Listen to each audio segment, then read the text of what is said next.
Ku ta merr Më mend? bllokua truri tash, nuk e di. Kopshte zoologjike. O, dritro, Janë të gjithë të Do të pafajshëm. flasim për Panç. Po, do të flasim për Pançon, do të flasim pikërisht për Pançon, do të flasim sepse ka bërë një buj shumë të madhe, por unë e trajtoj që kopshte zoologjike janë kafshë të vetme, të pafajshme, që s'kan bërë asnjë krim në botë, s'kan bërë vërtet. asnjë gjë, E por vërtet. ja që fati i tyre është që të kënaqim njerëzit, e kupton? Po. Që të shikojmë. Unë emocionova, më Po, përshëndesit. dhe burgu më i madh në botë është pra pikërisht kopshti zoologjik miqdashur, por sot do të flasim për një majmun.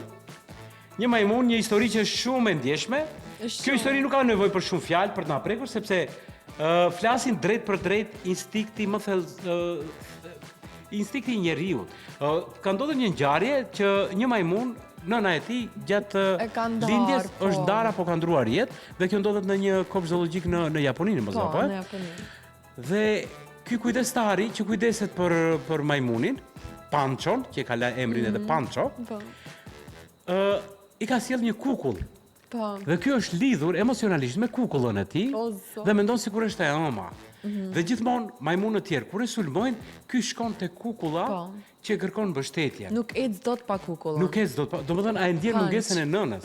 Është Dhe kjo është një lidhje emocionale shumë, edhe pse ka, po ka një lidhje emocionale gati shumë të ngjashme me njeriu, Valbora. shumë e vërtet drejtëm mirë, po mi të gjitha është se sa emocionues është të gjithë storja e tij dhe se sa shumë ka bërë bujë në të Ka gjithë botën.